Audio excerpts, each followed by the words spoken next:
दो आदमी आते हैं जो यूजिनी को जबरदस्ती अपने साथ ले जाते हैं। दरअसल ये एक मेंटल हॉस्पिटल है जहाँ पर दिमागी मरीजों का इलाज किया जाता है। इसके बाद यहाँ यूजिनी को चेक किया जाता है। यूजिनी सब कुछ चिल्ला चिल्ला कर कह रही होती है कि मैं एक आम इंसान हूँ, मेरी दिमागी हालत पूरी तरह से ठीक है, मैं पागल नहीं हूँ। बचपन से वो यही बात सबको साबित करना चाहती है, लेकिन उसकी बातों पर कोई विश्वास नहीं करता। हर कोई उसे पागल समझता है। अब उसे एक दूसरे रूम में ले जाया जाता है जहाँ पर बहुत सारी लड़कियां हैं और इन सब की दिमागी हालत खराब है। लेकिन इनमें से कुछ लड़कियां ऐसी भी थी जो यूजिनी की तरह बिल्कुल ठीक थी, लेकिन यहाँ के ट्रीटमेंट की वजह से उनकी दिमागी हालत भी खराब हो गई। और अब भी यहाँ पर एक लड़की ऐसी होती है जिसकी दिमागी हालत पूरी तरह से यूजिनी की तरह ठीक है। इसका नाम जीना होता है।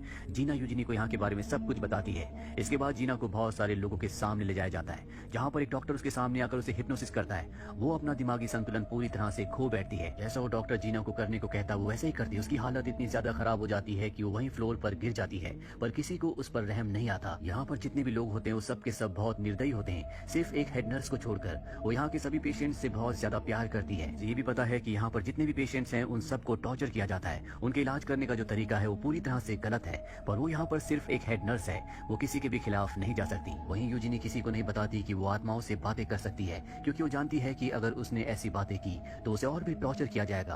पर एक दिन जब हेड नर्स उसके सामने आती है, वो उसे बताती है कि तुम्हारी बहन की आत्मा ने मुझसे संपर्क किया था। हेड नर्स उसकी बातों पर यकीन नहीं करती, पर जब वो उसे कुछ खास बातें बताती है जो हेड नर्स और उसकी बहन के सीक्रेट्स थे, तो वो हैरान हो जाती है। पर फिर भी वो उसकी बात पर ज्यादा ध्यान नहीं देती। उसे लगता है कि हो सकता है कि यूजिनी ने कहीं से बातें सुनी हो, इसीलिए वो वहाँ से चली जाती है। कुछ दिनों के बाद यूजिनी को एक बड़े डॉक्टर के पास ले जाया जाता है जो उसे कई सारे सवाल करता है। इस डॉक्टर को पता है कि वो आत्माओं से बातें करती है, क्योंकि यूजिनी के पिता ने उसे बताया होता है। वो बातों बातों में यूजिनी से एक्सेप्ट करवा लेता है कि अब भी उसे आत्माएं दिखती हैं, वो आत्माओं से बात करती है। इसीलिए वो यूजिनी को हॉस्पिटल से डिस्चार्ज नहीं करता और तय करता है कि उसे अब भी यहाँ हॉस्पिटल में कुछ और दिन बिताने होंगे।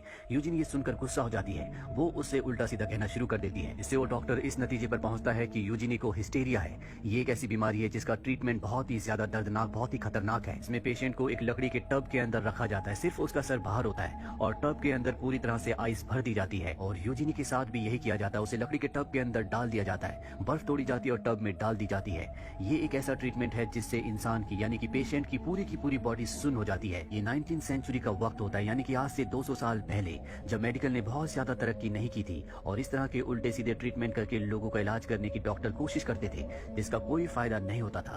और अब यूजिनी को दर्द, ये प्रताड़ना सहनी पड़ती है। कई घंटों के बाद जब यूजिनी को उस लकड़ी के टब से बाहर निकाला जाता है तो उसकी पूरी बॉडी कांप रही होती है। उसे इतना दर्द हो रहा होता है कि वो सो भी नहीं पाती। वहीं हेड नर्स जब घर जा रही होती है तो उसे एहसास होता है कि कोई उसका पीछा कर रहा है। जब वो अपने घर की स्टेयर्स पर पहुंचती है तो वहाँ पर यूजिनी का भाई आता है। वो हेड नर्स को बताता है कि यूजिनी आत्माओं से बातें कर सकती है। मैं बचपन से बात जानता हूँ, मैं यूजिनी पर विश्वास करता हूँ। और इसके बाद वो हेड नर्स को किताब देता है जिस पर आत्माओं के बारे में लिखा होता है, जो यूजिनी को एक लड़के ने दी थी। वो कहता है कि ये किताब यूजिनी को दे देना। रात पर हेड नर्स उस किताब को पढ़ती है जिसमें बहुत सारे ऐसे केसेस के बारे में और बहुत सारी ऐसी बातें लिखी होती है जो यूजिनी से रिलेटेड होती है। इसके बाद उसे एहसास हो जाता है कि यूजिनी ने उसकी मरी हुई बहन की आत्मा के बारे में जो बातें उसे बताई थी वो सब सच था।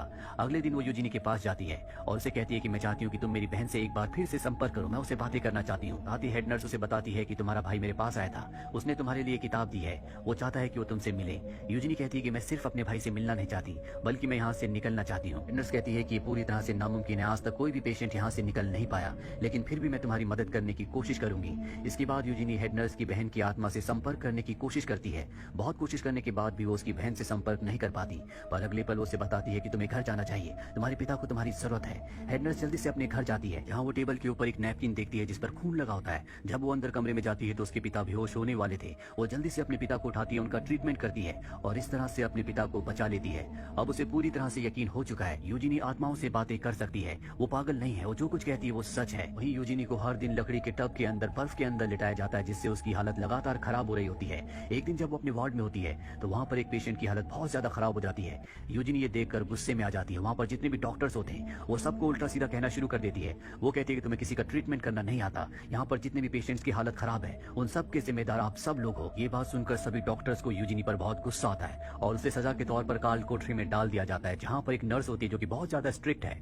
इस काल कोठरी में एक विंडो होती है, इसे कभी कभी खोला जाता है, लेकिन धीरे धीरे वो नर्स उस विंडो को भी खोलना बंद कर देती है। यूजिनी को इस काल कोठरी के अंदर बहुत डर लगता है, क्योंकि उससे पहले यहाँ पर जितनी भी लड़कियां थी सब की सब धीरे धीरे मारी गई और उन सब की आत्माएं अब भी यहाँ पर होती हैं, जो सब यूजिनी से बातें कर रही होती हैं, अपने बारे में बता रही होती हैं, जिससे यूजिनी को बहुत ज्यादा डर लगता है। वो इतनी ज्यादा डर जाती है कि वो खाना खाना भी बंद कर देती है। वहीं अब वो नर्स को आवाज लगाती है, इसीलिए नर्स उसकी काल कोठरी में आती है, उसके सामने जानबूझकर अच्छा खाना खाती है ताकि वो भी खाना खा ले, लेकिन यूजिनी कोई भी रिएक्ट नहीं करती। तभी वो नर्स से कहती है कि मैंने तुम्हारी मॉम की आत्मा से बात की है, वो भी इसी काल कोठरी में मारी गई थी। नर्स कहती है कि हाँ, मैंने अपनी माँ को मारा था। यूजिनी कहती है तुमने अपनी माँ को इसलिए मारा था क्योंकि तुम्हारी माँ ने तुम्हारे बच्चों को मार दिया था। ये सुनकर नर्स की आंखों में आंसू आ जाते हैं और वो यूजिनी को पकड़ कर कहती है कि आज के बाद कभी मेरे बच्चों के बारे में कोई भी जिक्र मत करना। ये कहकर वो वहाँ से चली जाती है। वो बाहर हॉस्पिटल में होती है, तभी उससे एक पेशेंट टकराती है और उसकी चाबियां निकाल लेती है। ऐसा उस पेशेंट को हेड नर्स ने करने को कहा होता है। चाबियां लेकर हेड नर्स अब उस जगह जाती है जहाँ पर यूजिनी होती है। वो अपनी सिस्टर के बारे में उससे पूछती है। यूजिनी कहती है कि मैंने तुम्हारी सिस्टर की आत्मा से बात की थी और सारी बातें वो हेड नर्स को बताती है, जिससे उसकी आंखों में आंसू आ जाते हैं। हेड नर्स कहती है कि तुमने मेरी मदद की, मेरी बहन की बातों को मुझ तक पहुंचाया, मैं तुम्हें यहाँ से निकालने की कोशिश करूंगी। इसके बाद वो सीनियर डॉक्टर के पास जाती है और कहती है कि यूजिनी की हालत अब पहले से बहुत ज्यादा ठीक है, हमें उसे कॉमन वार्ड में शिफ्ट कर देना चाहिए।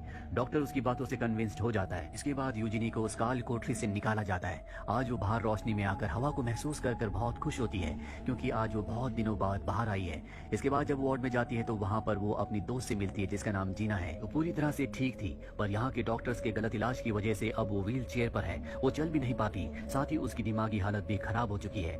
ये देखकर यूजिनी को बहुत दुख होता है। इस मेंटल हॉस्पिटल में वो दिन आता है जब सब के सब जितने भी यहाँ पर पेशेंट्स हैं वो नॉर्मल लोगों की तरह बिहेव करते हैं, उन्हें अच्छे अच्छे कपड़े दिए जाते हैं, सबके सब यहाँ पर डांस करते हैं। बाहर से लोगों को भी इनवाइट किया जाता है और एक इनविटेशन हेड नर्स यूजिनी के भाई को भी भेजती है। यूजिनी का भाई भी इस मेंटल हॉस्पिटल में आ जाता है। वो यूजिनी को देखकर बहुत इमोशनल हो जाता है। यूजिनी भी अपने भाई को देखकर बहुत खुश और इमोशनल है, लेकिन ये दोनों ऐसे प्रिटेंड करते हैं जैसे एक दूसरे को नहीं जानते। दरअसल यूजिनी के भाई का प्लान होता है कि आज वो यूजिनी को यहाँ से लेकर निकल जाएगा और जब ये दोनों के दोनों यहाँ से निकल रहे होते हैं तो वो नर्स जो काल कोठरी में यूजिनी का ध्यान रखती थी, जिसने अपनी मॉम को उसी काल कोठरी में मार दिया था, वो इन दोनों को देख लेती है। वो इनका पीछा करती है, लेकिन तभी वहाँ पर एक पेशेंट उस नर्स को पकड़ लेती है। हालांकि वो उसे छूटने की कोशिश करती है, लेकिन वो उस पर पूरी तरह से हावी हो जाती है।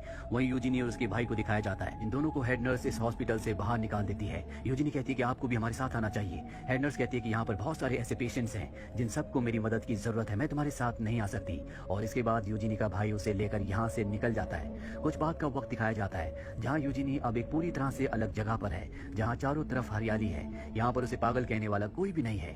यूजिनी अपनी जिंदगी में कभी भी इतना खुश नहीं थी इतना कि वो अब है, और इस तरह से यूजिनी अपनी जिंदगी की एक नई शुरुआत करती है। यूजिनी उस मेंटल हॉस्पिटल से निकल पाई जहाँ से आज तक कोई नहीं निकल पाया था। दरअसल 19th सेंचुरी में इस तरह के हॉस्पिटल्स, इस तरह के असाइलम्स थे जहाँ पर पेशेंट्स के साथ इस तरह से बर्ताव किया जाता था जिससे उनकी हालत बहुत ज्यादा खराब हो जाती थी। अति कई बार डॉक्टर्स जानबूझकर उन्हें फिजिकली अब्यूज भी करते थे और उन्हीं घटनाओं पर आधारित ये पूरी की पूरी कहानी थी। उम्मीद करते हैं कि ये कहानी आपको पसंद आई हो।